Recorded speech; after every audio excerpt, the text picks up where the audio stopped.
In this video, I'm going to look back at the masters of Hollywood photography. Join me. Roll titles.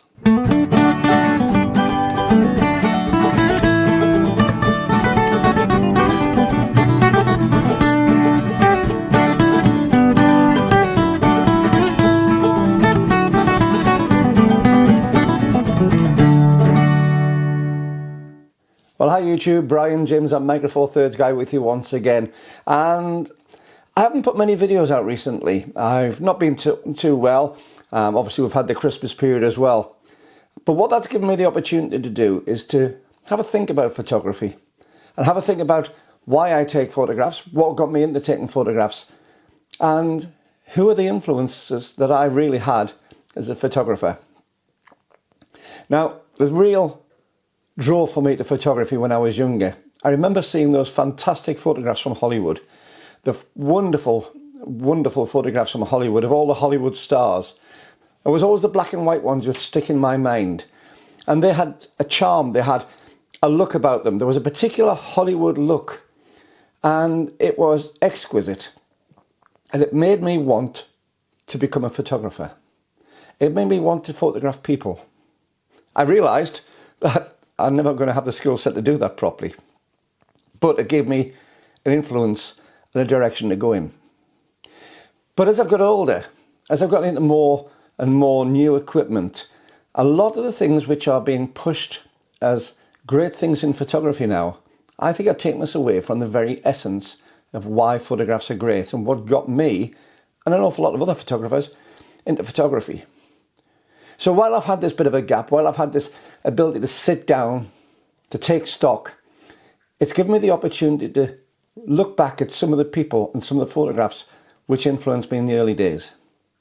And I came to the conclusion there are two people who really were the ones who styled everything else out for me. Two people which really made me think about my photography, and two people who I really looked on when I was younger as great photographers. But I'd forgotten about them. They're put into the back of my mind, and this Christmas has been an opportunity to bring them out. The first one is George Edward Hurrell. Now, George Hurrell, born in 1904, died in 1992, and he was one of the greatest photographers in Hollywood's early days. He's credited by a lot as being the true creator of the Hollywood glamour photo. But the other one was Clarence Sinclair Bull. And again, Bull was one of those incredible leaders in style of photography. Well, not just style of photography, but style altogether. Now, this video is going to be featuring some photographs by those two photographers. So, of course, all credit to them as well. But I'm using this under the copyright exemption because I'm using this as an educational video, and I hope that you'll understand as to why I'm showing these photographs. These photographs, if you take them as an inspiration for yourself, as you take them as a leadership, these photographs are eternal. They're fabulous. So let's start off with the first one, which is George Edward Burrell. Now, George Burrell was born in New York, but he moved in 1925 to Laguna Beach in California. He was a painter. He didn't really have an interest in photography at first. But then he met up with a guy called George Steichen, and George persuaded him to get into photography. His first real commission was to take photographs of the actor Roman Navarro. And those photographs were picked up by the actress Norma Shearer. And she wanted to have a slightly more provocative look than she'd had to her audience previously. And she got Hurrell to take, in those days, quite racy photographs of her. Now, her husband was also head of MGM production and went by the name of Irving Thalberg. Thalberg saw these photographs of Norma Shearer and immediately signed up Hurrell to a contract with MGM. And over his time at MGM, he photographed every contracted actor and actress on the books. He went through all the great names in the 20s and 30s. His black and white photos were striking and really set a scene, really set an image, which was picked up by the press in the heyday of the studios, and really was used to support the movies which were coming out in their publicity. In the early 1940s, he left MGM and went off to Warner Brothers, where again he photographed all the stars there. And towards the end of the 1940s, he moved once again to Columbia, where he was very, very instrumental in creating the image of the young Rita Hayworth. After Columbia, he went off for a stint with the US Army Air Force's Motion Picture Division. And by the mid-1950s, he'd gone back to Hollywood again to start taking photographs of that glamour scene. But that glamour scene had died. It had been replaced by a much grittier, a much more harsh look. So his glamour days there were very much gone. So in the 1960s, he moved back to his native New York. He left Hollywood behind, and he set himself up a career then of taking shots for an awful lot of the musicians and the bands from the era, doing album sleeves for bands such as Paul McCartney, Cass Elliot, Tom Waits, Queen even, Fleetwood Mac. A lot of his photographs went into that scene until he passed away in 1992. Now, the second person I've really been looking into is Clarence Sinclair Bull. Now, Sinclair Bull is probably my favourite of all the Hollywood photographers.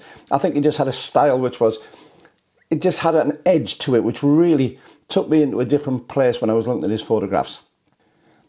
Now, Bull was already contracted to MGM when Hurrell came along, and he was the head of the stills department for MGM Studios, a position he stayed in all the way through his career until his retirement in 1961. His photos taken at MGM Studios of the great stars are considered to be some of the best portrait photographs taken by anybody at any time in photographic history. They would just stand out, and he had a particular style which he pioneered, which he then drove forward, and which again, Hurrell, being working alongside him, took that style and developed into a slightly different direction. Now, having said that, it does make things an awful lot easier when you've got some of the most beautiful and charismatic characters on the planet as your subjects.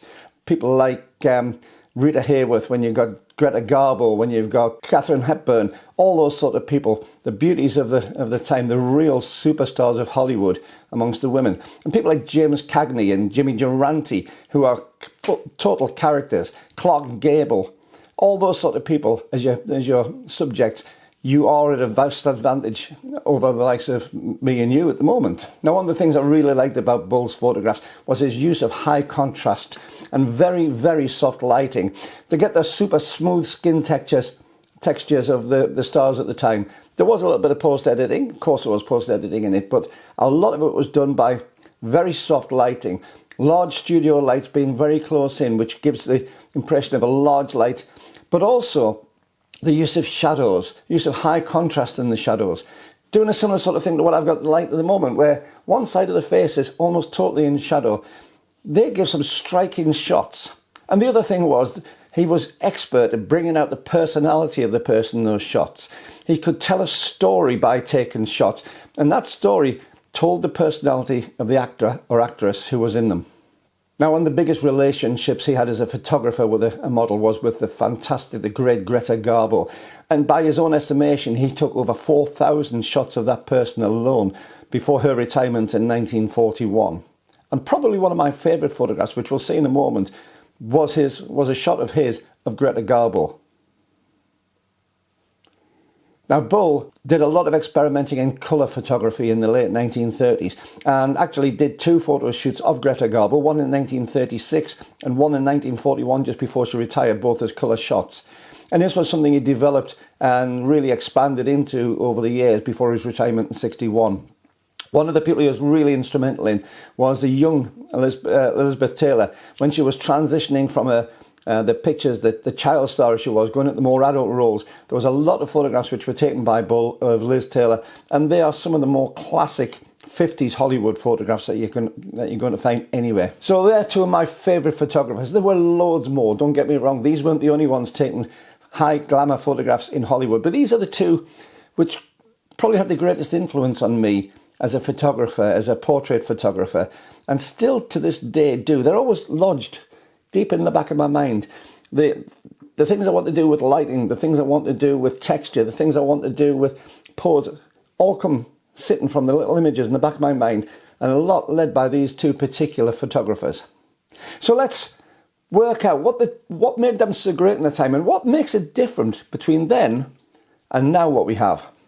Well, I think what really made those stand out was the use of lighting. The lighting that you had, the particular softness of the lighting, but also the use of shadows. We don't seem to use shadows so much. We seem to be almost terrified of having shadows in a shot. Quite a few shots that they had of people like Clark Gable, you could actually see a shadow on the wall in the background. Nowadays we seem to run away from that idea, but it actually does give context to a shot.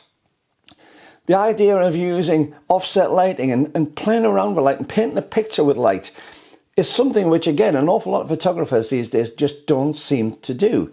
We have thousands, millions of photographers around, but there are a handful of photographers which I consider to be real masters of lighting, and I'm certainly not one of them. I'm not putting myself into that. But when you get a real master of lighting, they paint with it. They don't just shine a light somewhere. They paint a picture. They get real highlights. They get real shadows. They get just the right amount of softness or hardness in the light. Sometimes you want hard lighting where you're going to get a sharp edge, such as I've got here. Other times you want to get soft lighting. But one of the things they could do would be to get soft lighting so the skin of those stars would appear smooth and delicate, yet at the same time have a harsh, hard lighting edge to some of the shadows, which really gave contrast, which really gave an edge to the photograph to make you want to look at it. The other thing which I've noticed on an awful lot of these photographers, and again, it's not a golden rule, that there are exceptions to this, but they didn't worry about depth of field too much. The depth of field, this super shallow depth of field, rarely occurred in those photographs. They did tend to get the whole head in focus, the whole person in focus. And where you got backgrounds, quite often the backgrounds would be visible, would be quite clear. So this idea of the shallow depth of field that we really seem to be pushing hard towards didn't really figure in a lot of their photographs. The other thing which they had was straightforward, simple poses. They didn't go to some extravagant thing where you've got limbs in one corner of the room and, you know, they tended to use an awful lot of straightforward poses if they were going to pose the models, the actors and actresses too much at all. But what they did get was the facial expressions. What they did get was the poses that they used were very, very much toward what that actor or actress's personality was, at least on screen. So when you get the likes of Jimmy Durante being photographed, a great comical figure with a huge personality, the smile was what was really pushed on there, but it was also the eyes, the way the eyes would work, and not just getting the subject to look in the camera. We seem to be obsessed with having someone looking at a camera now. They've got to have the eyes on there. But quite often his photographs would have the eyes looking elsewhere and maybe looking at something different, making you wonder what was going through the mind. If you got some of the real sirens of the silver screen, they would show a sultry, provocative image just by the facial expressions that we're using, the way that these photographers captured those expressions. To me, that is a skill in itself, because an awful lot of portraits now are just a smile at the camera. To me, that's missing the whole point of photography. It's not telling a story. And both these photographers, and quite a few of the other photographers from that period, excelled because they could take the personality, the inner personality of the subject, work with that subject, communicate with that subject, and then entice it out from a flat image. A flat image which a lot of the time wasn't coloured. It was black and white. And even then, high contrast. Yet the delicate nature of some of those actresses could come out, as well as the power from those people. And that, to me, is what made a great photographer in those days. So if you haven't had a chance to get in your search engine, have a look for Hollywood glamour photographers from the 20s and 30s, and you'll see some amazing images. Follow them through, have a look at them. Work out, if you take photographs of people, work out why your photographs differ. Don't just look at the technical side though. The technical side, yeah, you've got a certain lens, you can do this. We get hung up to a large extent on having a certain lens, on having a certain aperture. You see it all the time. What aperture did you do on this? What speed was that? And you have to be putting all these little comments on the bottom of your photos. Those photographers, by and large, didn't do that. Those photographers knew the cameras back to front. They knew what they were getting out of it. But they would use the lighting, they would use what they had as resources to shape that shot, to shape those shots, to shape the image which came out from them. So have a think when you next take a photograph of a person. Have a think what you're trying to tell before you ever take the shot. Look at that person, work with that person, talk to that person. Work out what that personality is. And then try and bring that personality out in your shot as you take it. Now, if you've enjoyed this video, it's been a bit of a departure from me from my normal style, but I thoroughly enjoyed it because I've had the opportunity to go and research some of these people a little bit myself. But if you have enjoyed it, please give me a thumbs up. I'd really appreciate that. And don't forget to subscribe if you're not already a subscriber. We're over 10,100 subscribers now. And also, if you'd like to buy me a coffee or maybe become a patron, like these wonderful people here, there's links below in the description. But until the next time, keep on taking your camera out. Keep on taking fabulous photos. And keep on having fun with your photography. Bye-bye.